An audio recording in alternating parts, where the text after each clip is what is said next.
This What's Working with Cam Marston podcast is brought to you courtesy of First Horizon Bank.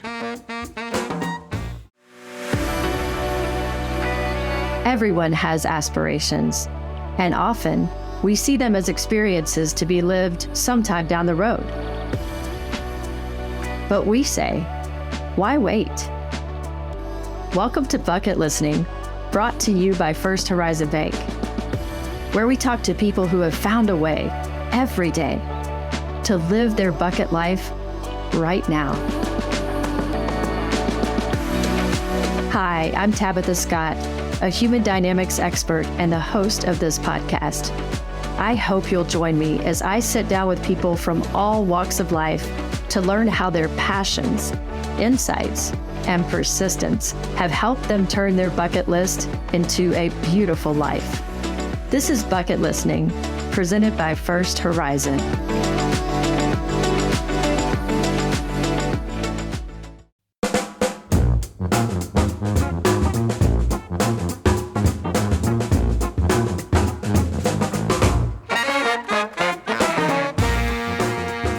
Welcome, everyone, to another episode of What's Working. I'm Cam Marston. Happy that you're along for this show. Another good show scheduled for you. I think as soon as I get the guest behind the microphone, you're going to hear that his voice is not exactly something that we typically hear coming out of Alabama. The state does not produce the accents that we'll hear in a little while. We're going to meet a craftsman. No, we're going to meet a businessman turned craftsman turned back into businessman. And he's going to trace his career for us and then tell us how he's taken his business acumen and applied it to this craft that he's developed this fondness of. I was in his studio not long ago and can see that he has a business mind for what he's about to do. And for all of those of you out there, if you've ever read the E-Myth, you're familiar with the concept of being the craftsman, of being the person who's good at their job, but struggling often to take the craft that you're so good at and take it into a business. You realize there may be some skills that you don't have as a craftsman that are involved in growing a business. You're really good at, let's say, fixing air conditioners, but growing an air conditioning business is very different from fixing an air conditioner. Anyway, this guy has taken his craft and applied his business acumen to it and is growing it in a very interesting way. That's enough of a tease about that. I forgot to even introduce the show. I'm a little bit excited about the guest. Welcome to What's Working. We look for workplace, workforce, and marketplace trends on this show. Try to find guests who can give us insights into the trends that are shaping their business and can communicate them in such a way that we can learn something from them. And we can take something from what they tell us and apply it to our own business, our own world, our own life, our own family, our own friends, whatever it may be, and get just a little bit better at whatever it is that we do. On an upcoming show, I got a guy scheduled who's going to talk to me about artificial intelligence and inventory management. But he's taken this technology of artificial intelligence and applied it to inventory management and in the supply chain. And I'm kind of interested in that. And the main reason is that artificial intelligence is a part of nearly every business conversation that I hear these days. How is AI going to change things? And I bring this up because yesterday I was at a conference in the Washington, D.C. area, and a radiologist got in front of the room, and he began talking about a speaker that he had heard 5 years ago, who essentially told them, a collection of radiologists, that their days were numbered as radiologists, that artificial intelligence is going to take their job from them, that there's nothing that they know that will be superior to what artificial intelligence will do to their job. And he got a great laugh when he said, and yet 5 years later, here I am, as busy as I've ever been. Artificial intelligence has become a tool, he said, to help me do my job better, but it has not replaced me. I've had to learn to deal with the expertise that artificial intelligence provides, but there is still a bit of an art and a bit of a craft to what it is that I do, and artificial intelligence has become a tool that I use versus a threat to my livelihood. And I'm very interested in applying kind of his framework around that to this guest next week out of Auburn University, who specializes in supply chain management and the application of artificial intelligence to it, and see if this is not a trend that we're going to see, which is, first, the trend very clear. Artificial intelligence is going to eliminate mankind. But second, maybe we continue to learn to use this and supplement and accent what it is that we're doing, etc. I'm using it for the show, believe it or not. We create show notes that the stations use to get FCC approval and SCC credits for this, all generated from artificial intelligence. It hadn't replaced me, but it certainly has become a tool to what it is we do. Anyway, you're listening to What's Working. Find us at what'sworkingcam.com. When we come back, a businessman turned craftsman back to businessman.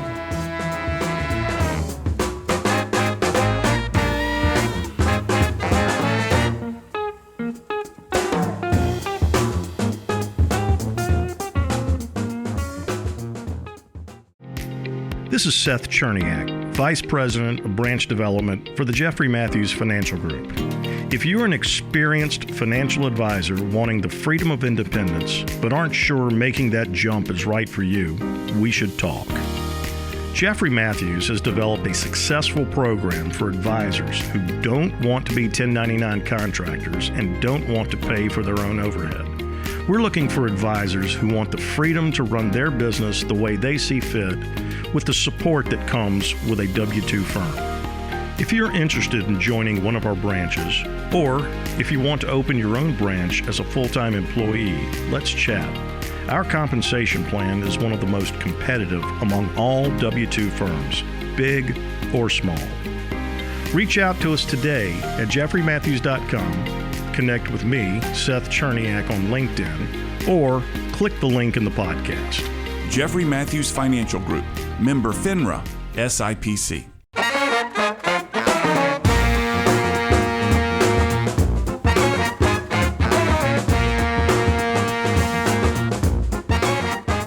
We're back. You're listening to What's Working. I'm Cam Marston. I promised you a good show, and it is about to begin. Hastings Read is sitting across from me. I'll introduce him in a second. His bio is much too large to put on one page, but just suffice it to say he's doing something very non-traditional than the work that he began with. We'll learn a little bit about it. And in the intro, I told you here is a businessman turned craftsman back to businessman and applying his business acumen to his craft. And as soon as we begin, you'll hear something different out of his voice. So, Hastings, thank you for your time and welcome to What's Working. Thank you, Cam. Did you hear it? Hastings does not sound like a typical deep Southern old Mobilian, that so many of which we've had on this show. Hastings, let's begin. Your company is Oakleigh Custom Woodworks. Tell us a little bit before we get into that about your own background and what got you to Mobile, Alabama. It's an interesting journey. After I left the British Army, I went and worked for an American bank in London and did that for about 6 years and reasonably successfully. And they asked me to work in New York City.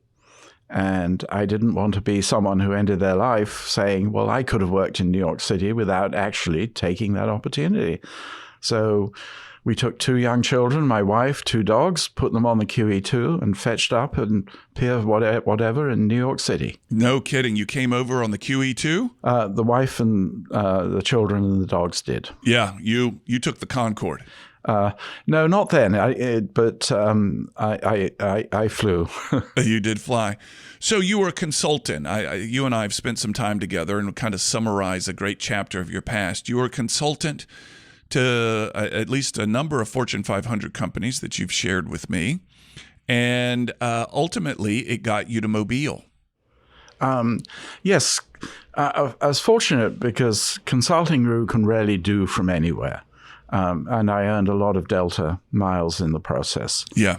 And after my father died, my mother came and lived with us. And we lived in Connecticut, and the New England winters became less agreeable to her.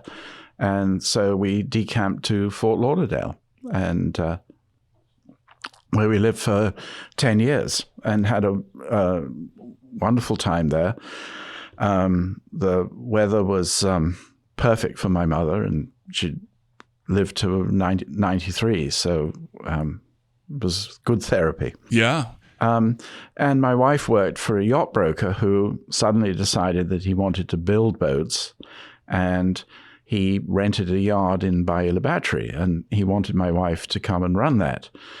And so this was about 2006, 2007. And I said to her, look, now would be a really good time to sell our house in Fort Lauderdale. Yeah, you were the height of the market. Absolutely. And it looked like that pretty much fairly clear. So that's what we did. We sold our house and put everything in 3 pods and headed off to Mobile and found a house in the historic district where we've been for 17 years. And the story you told me was that the kitchen needed some work, and you, as a man who solves his own problems, essentially bought a book and some tools and remodeled the kitchen. Yes.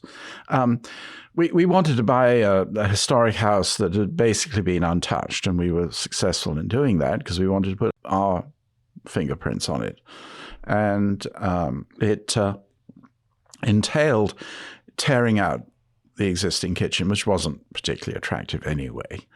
And so I got to thinking about what a kitchen was, and it was basically some plywood boxes with some front-facing stuff. And in a moment of semi-whimsy, I said to my wife, look, if we had some tools, I think I could build you a kitchen, and we would then have the tools and save the money on a sort of commercial kitchen experience. Yeah. And she said, that's a good idea. Let's do it. So my moment of whimsy, my bluff got called. So there I was, committed to building a kitchen. So that started us on this journey. And here you are, the owner of Oakleigh Custom Woodworks. You've got a workshop in downtown Mobile. When I was viewing it a couple of, 10 days ago, let's say, some beautiful doors, some beautiful windows, some items in process. And if I understand correctly, your niche specialty are doors, windows, and shutters. 3 limited things. That's correct. And you make high-end stuff. It's not for everybody. That's correct, yes. Tell me why you went from the whimsy of, I think I can do the kitchen myself, to, I think there's a business model here of making things that very few people in this town that we live in can afford. Well, we'll come back to the affordability issue because it's not quite as rarefied as you might first think. But so I embarked on the kitchen. Understand, I was handy. I mean, I could put things up and I could tile a bathroom with my wife, but I'd never really undertake a sort of larger scale formal woodworking project. So I had to, we acquired some fairly high-end equipment, and I started to read books about it and learn what to do. And so I started off, a step at a time, as one does. And it took me I was slow building the kitchen, but I got it all done. And a neighbor said, I really like your kitchen. Would you do it for me? Well, we're now in the 2008 recession. Consulting is an entirely discretionary expense for any corporation. And everyone was in trouble. So our consulting business was looking pretty thin, and I didn't have anything better to do. So I thought, well, that's fun. I'll build you someone else a kitchen, which I proceeded to do. And at the same time, my wife's the business that she was part of, the boat business, befell the same problem in the crisis. Yeah. But if they were 200-foot boats, it would have been all right. But these 70-foot boats were the people who wanted to spend, $8 or $9 million on a boat dried up. So that business went under. And my wife, who'd always worked, came home and said, well, we close the yard today. So I said, okay, what are you going to do now? And she said, well, it's not it's not me, it's we, and we're going to open a custom woodworking business. I said, are we? She said, yep. So we went off and rented about 1,800 square foot of space down on Church Street in downtown Mobile. It was a good time to rent because real estate market was pretty awful. Right. And opened our door. And we had two distinct disadvantages in running a woodworking business. One is we didn't know anything about a woodworking business. And we had very limited experience and skills based on 2 or 3 kitchens in the neighborhood. Yes, I love it. And suddenly you felt qualified to hang a shingle out and to become a for-hire woodworker of high-end stuff. And I want to hear, Hastings, more about this story. We're about to go to break, and now is the time I want to remind my listeners of the wonderful podcast out there called Bucket Listening that's presented by First Horizon Bank. The simple goal of the podcast is this: there's no reason to wait late in your life to achieve your bucket list. And through a partnership or a relationship with your First Horizon banker, they can help you embark on your bucket list well before your final chapter, whatever that may be. You can find Bucket Listening on your favorite podcast site. It's brought to you by First Horizon Bank. They're interviews with business leaders that First Horizon, as well as coaches. I think they have the University of Tennessee football coach on an episode, talking about how they've gotten to do exactly what it is they've always wanted to do and didn't have to wait for it. It's inspirational, motivational, hosted by a lady named Tabitha Scott, who I've spoken to on the telephone. Very well spoken and a very good question asker. Again, find Bucket Listening on your favorite podcast site. When we come back from break, I'll have more with Hastings Read as we talk about his entry into custom woodwork. You're listening to What's Working. We'll be right back.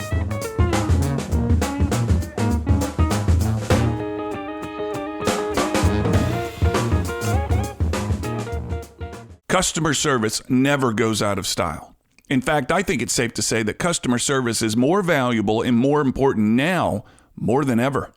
Hi, this is Cam Marston. One thing that my over 200 episodes of What's Working has taught me is how important customer service is to building and maintaining a thriving business. It's the growing need for customer service that's led me to partner with one of the state's leading customer service trainers to create our program called Delivering 5-Star Customer Service. Your team will get one 90-minute training session per month for 6 consecutive months. Each session builds on the skills learned the previous month, allowing your customer-facing teams to practice before moving on to the next lesson. And the 6 lessons address everything from appearance to electronic communications to conflict resolution to maintaining a service mindset. Our program travels and is delivered in person at your workplace, nothing virtual. You simply can't practice the level of the skills this course teaches virtually. For more information, email me, cam@cammarston.com, and let's schedule a time to talk. Remember, you have less to fear from outside competition than you do from discourtesy and bad service from inside your own company. Again, email me, cam@cammarston.com, and let's talk about your business.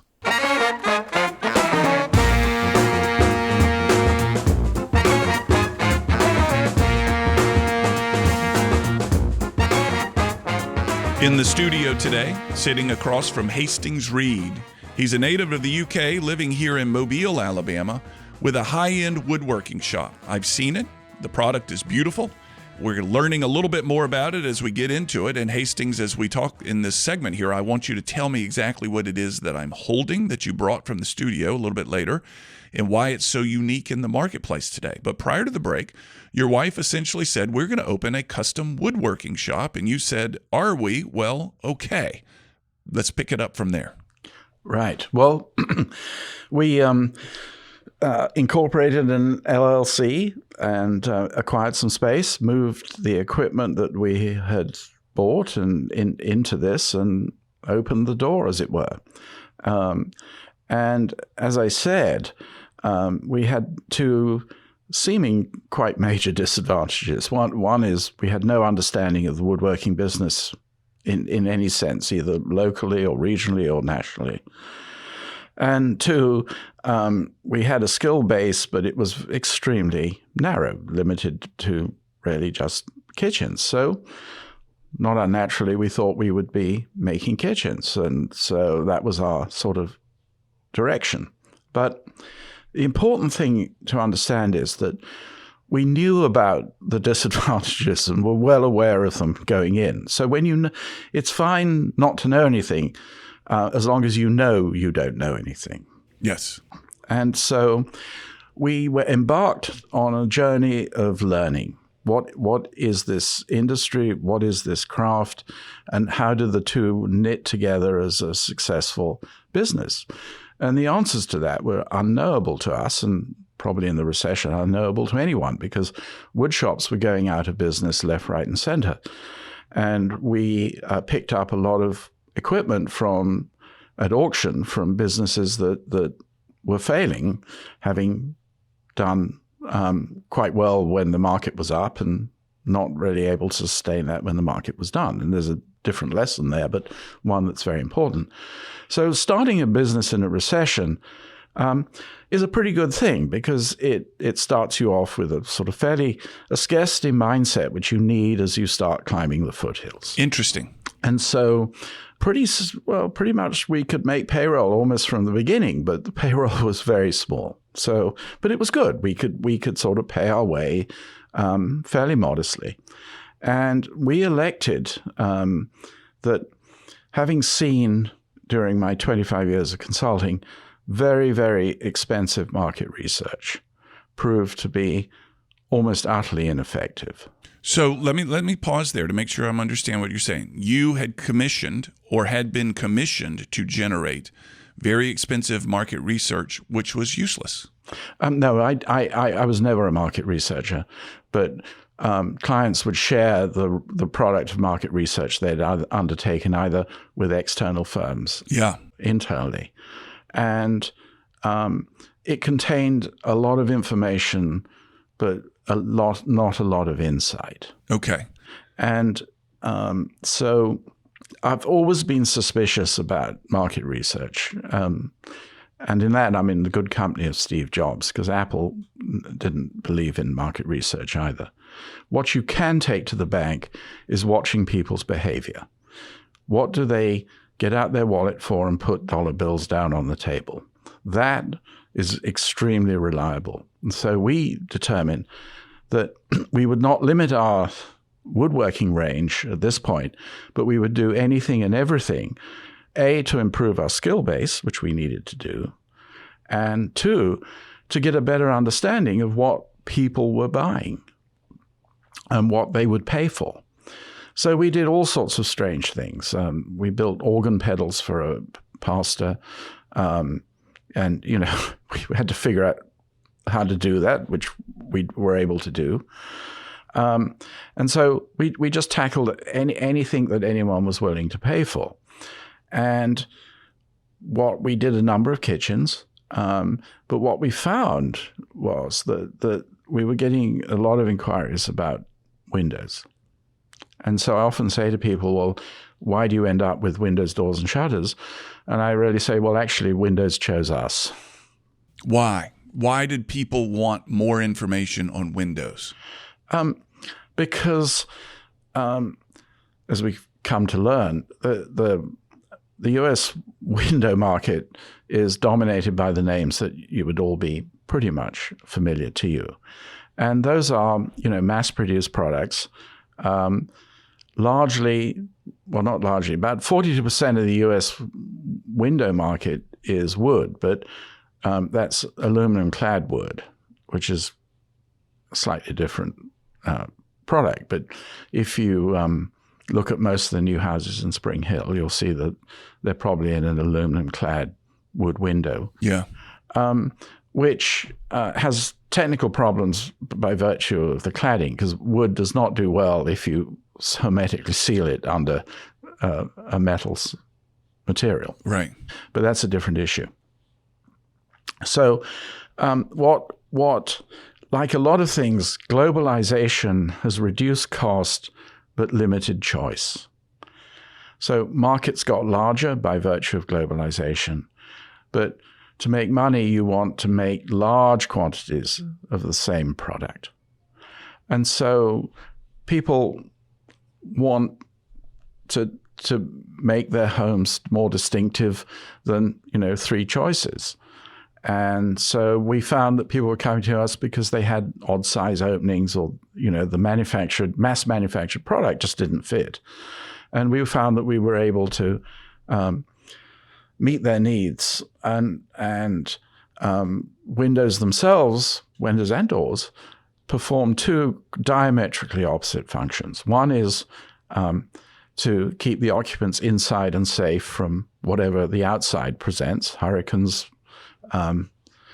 people who want to break in potentially, hopefully not, and so on and so forth. At the same time, you want to be able to open those and leave your house, if often maybe under extreme circumstances, but either way, it has to do these 2 opposite functions of providing a barrier to keep you safe and providing a means of egress in the eventual of some mishap that you hope would never happen. So that's quite an interesting problem to deal with, because you want it difficult one way and easy the other. So that makes windows and door, and you want them to seal nicely and be airtight and watertight for a long period of time. So windows and doors are technically, there's more complexity in them than might first appear. Yeah. So what am I holding here? This is something you've brought from your studio. It is a part of a window that I recognize, but it's got a unique joint is not the right word. Is joint the right joint word? Is exactly the right word. So tell me what I'm holding and why it's so unique. Well, so when you look at a window, if it has no dividers in it, we call that a one light window. That can be divided in any number of ways. 6 lights are very common in Mobile. And those dividers are called mountain bars. They go horizontal and vertically. Where they meet, we've elected to make that with something called a closed halving joint, where the 2 pieces overlap each other and fit together, as opposed to having a continuous vertical with little horizontal pieces that are then slotted in individually. It's much stronger and more effective to do them as both continuous pieces that interlock together. Yeah. And is this something that customers care about? A little, but it just gives us satisfaction to know how well it's done. I remember you telling me they're very strong. They endure the elements better. They may withstand a pine tree coming at it at 85 miles an hour, or they may not, but they're beautiful. They're handmade. They last.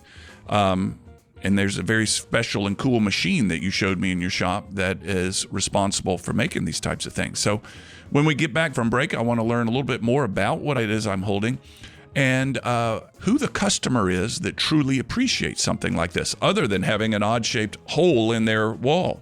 You're listening to What's Working. I'm with Hastings Read. We'll be right back.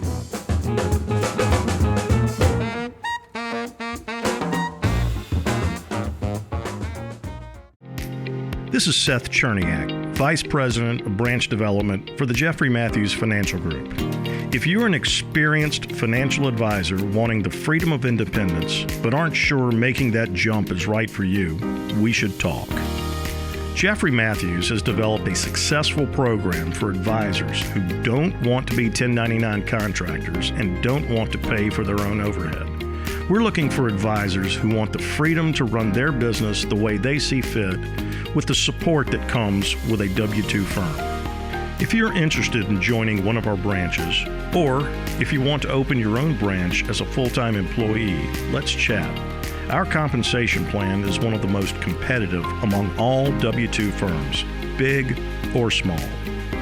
Reach out to us today at jeffreymatthews.com. Connect with me, Seth Cherniak, on LinkedIn, or click the link in the podcast. Jeffrey Matthews Financial Group, member FINRA, SIPC.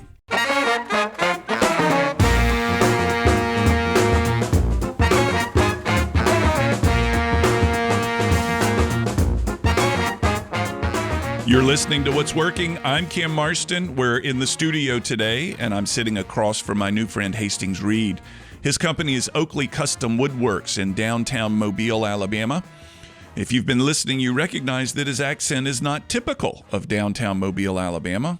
He's got a remarkable story that's landed him on the coasts of the United States and has gotten him from being a remarkable banker, business consultant, into woodworking, and using all his background and expertise in his consulting work to grow his woodworking shop. Hastings, you employ artists, craftsmen, things that do things very fine, let's say.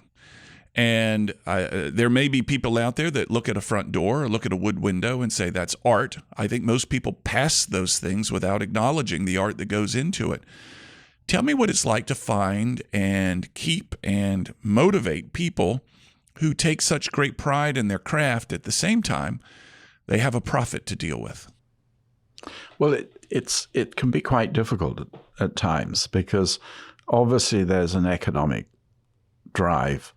You need to make money in doing this, otherwise you don't have a business and the customers won't get your product at the end of the day. So everyone understands that. Profit isn't anything to be ashamed of, and we're certainly as profit-driven as the next person. But you then have to ask yourself, well, what is the source of those profits? Where's the sort of wellspring?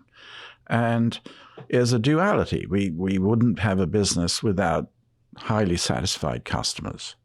So obviously our customers are terribly important to us in satisfying them and having them enjoy the products that we make and that we support them through the life of that product if necessary.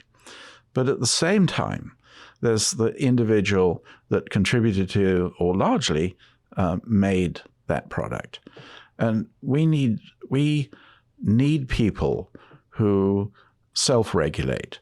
They know when the work is good, they know when the work is bad, and they know how to get it to the standard of excellence that we look for. So inherently, they have a craft mentality. Now, craft is not antithetical to automation and modern equipment. We have a lot of modern equipment to help us use our craft in an economical way so that we are not turning out a product that's simply so rarefied that only the 1% could afford it. That's not our interest. In our products are extremely affordable at the end of the day. So we have this group of people, and we need to make sure that we honor their desire to produce good work. And that can be difficult, and we don't always get it right, to be honest. But we make every effort to ensure that what goes out is something that they would proudly put on their own house or my house or anyone else's house, and without reservation or compromise. And so those people don't grow on trees. They're hard to find. And when we get them, we look after them. As crazy as it sounds, my wife cooks them lunch every day. It's a little thing. Yeah. But it's something that says, hey, gives them a little bit of an economic benefit. They don't have to leave the shop and go out and find something. And she's a good cook, and they really enjoy the food. So that works well, and she can do it efficiently because she was a trained chef at one stage. That's an example. I'm not advocating that everyone should rush out and cook lunch for their workforce, because that probably wouldn't make sense. But we're small enough that we can do it. Maybe we'll get to the time when we can't, or we have to scale it back. But the important thing is that we have to look after them, make them feel that they have ownership and control of their domain, so that they can say, look, I'm not happy with this finish. I need to redo it. Fine. The product's going to be a day late. Well, we can live with that. Yeah. The stories of Michelangelo getting badgered by the Pope to hurry up with the ceiling of the Sistine Chapel sounds somewhat similar to what you're going through here. He would not be rushed. He needed to make sure he was proud of it. It took 3 years, I think. It was, I think it's the story I remember of the Sistine Chapel. It's supposed to be done in a year. It took 3 years, but he would not be rushed. And he essentially told the Pope, which you didn't do at that time. Very few people do it today.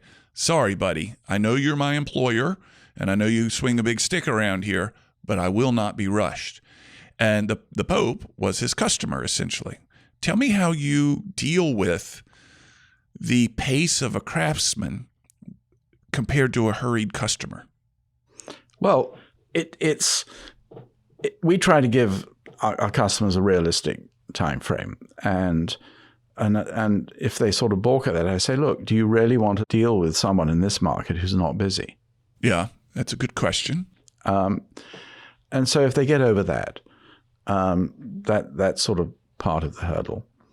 And then the other question at the back end, because we don't, or when we try to give people good faith estimates, sometimes we're just, something takes longer, something happens, and we're a little late. And then I'll say, well, look, do you really want to hurry the guy finishing your door? And the answer is they don't. Yeah. So it's this modern tyranny between the important and the urgent. Interesting. Expand on that for me, please. Well, let's say I want to create a business strategy written document for Oakleigh Custom Woodworks. I think that's important, but it's not inherently urgent. It doesn't have to be done by next weekend or next month even. Yeah. And so the urgent will drive out the important. I see. And so you have to remind yourself that it's more important that someone gets a front door that really works well, that looks as we want it to look, and will be a thing of beauty on the front of their house for many years to come. If it's 3 weeks late, it doesn't matter. In time, people will look back and not remember 3 weeks late. They'll be very proud of the door. Yes, and Aldo Gucci always used to say, the price is forgotten long after the quality is remembered. Ah, interesting. Yeah. I love it that on this show we're telling stories of the Renaissance and Michelangelo and Gucci all in the same conversation. Yeah. We don't have much time, but what's next for Oakleigh Custom Woodworks? As a guy that's got your consulting pedigree, you've got to be thinking, all right, what would I do with this business next? If I were consulting the business, what would I do next? So I think the first thing is the enemy of any business is self-satisfaction and complacency. The moment you think you've got all the answers, you're sunk. So we're constantly challenging ourselves. How do we make a better product? How do we do it more efficiently? Quality and efficiency are the two parameters that we work with our investment strategy. So every year we improve those two dimensions. Hastings, there are people listening out there that are woodworkers. There are people out there looking for windows, doors, and shutters. How do they find you? Well, oakleighwoodworks.com is our website. You'll find our phone, email, call us. We'd love to talk to you about your project. And if you're in the business, drop by and see how we do it. We'll probably learn something, and you might learn something. You told me the story about when you did some church windows. They were written up in a magazine, and the woodworkers began to show up in their travels to see how you did what you do. That's right. Yeah. We had lots of visitors, and we visited lots of window and door shops in Europe, and we like to pay that forward. Oakleigh Custom Woodworks, folks. You can find them online. I'm sitting with Hastings Read. Hastings, maybe get your consulting expertise back on the show at some point to discuss another angle of what it is that you do. I thank you so much for your time. Folks, you're listening to What's Working. We'll come back after this break with segment 5.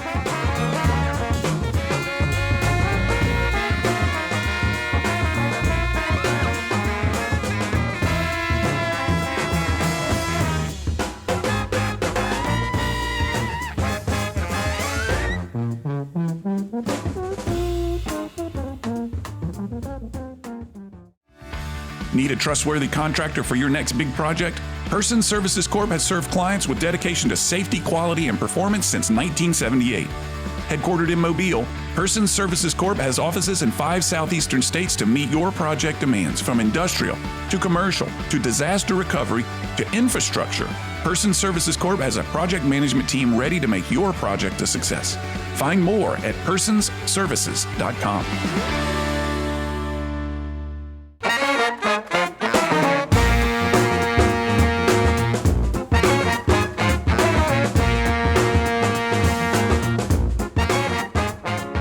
That was fun. I tell you, I've said this so many times on the show, you're tired of hearing it, is the people that I get to meet as a result of doing this show are, they energize me. There's no other way to say it. They energize me. We're back. You're listening to What's Working. I'm Cam Marston in the studio. I've just wrapped up a fantastic conversation with Hastings Read. His company is Oakleigh Custom Woodworks. If you want a link to them, you can find them in the show notes on the podcast version of this show. Go to what'sworkingcam.com, and you'll find a description of this show as well as a link to Hastings' website. You can also find them on Facebook. And if you are a woodworker, I can attest to this. If you are a woodworker and you find this stuff interesting, reach out to them and let them give you a tour of their shop. If you're a potential customer and you want to see the value of what it is that they make, for those of you local to Mobile, perhaps South Alabama, you'll recognize the name of the Athelstan Club, perhaps. Pretty old building or a pretty old club in downtown Mobile.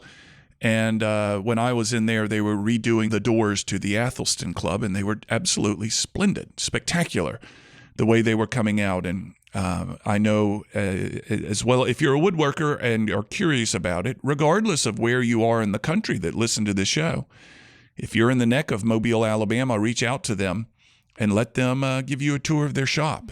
I did it in anticipation of this show and have come away a fan, obviously. Hastings didn't say this. Well, he alluded to it, but his years as a consultant exposed him to some of our nation's biggest, most influential companies. And he was getting top dollar for his work for them. So it's really interesting, somebody that's dealt at that level of dealing with Fortune 500 CEOs and helping them strategize, and then to take this expertise, boil it down into his own small business. Not only that, boiling it down to his own small business full of craftsmen, full of artisans, if you will, and his ability to apply what he's learned to grow the business the way that he has, produce the product the way that he has. I absolutely love things like this. And meeting him and hearing his story and seeing the fruits of his labor and the excitement that he has in talking about it and the pride that he shows in talking about the team that he's accumulated that are producing these beautiful works of art that are, he told me a big market of his, incidentally, is the Northeast.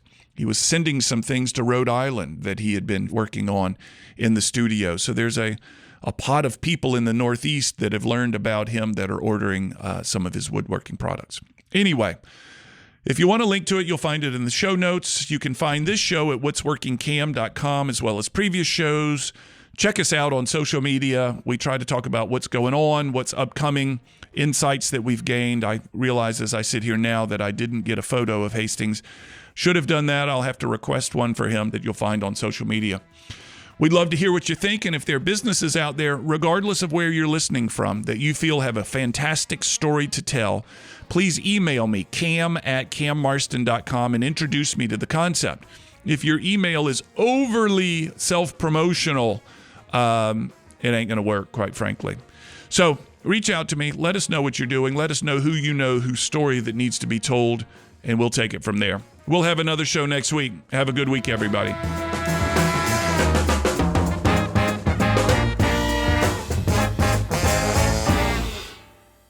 Thanks for listening. As you likely know, this show originates as a radio show broadcast across the state of Alabama, and it continues to grow in both radio listeners and market. After it's formatted for radio, we then turn it into this podcast. Please share it with those you think would find it interesting, and subscribe to the podcast on my YouTube page where you can leave messages and your thoughts and your comments, and I'll certainly get back in touch. Finally, if you're a fan of the show, please offer a review on Apple Podcasts or Spotify. You can find my book called What Works on Amazon.com.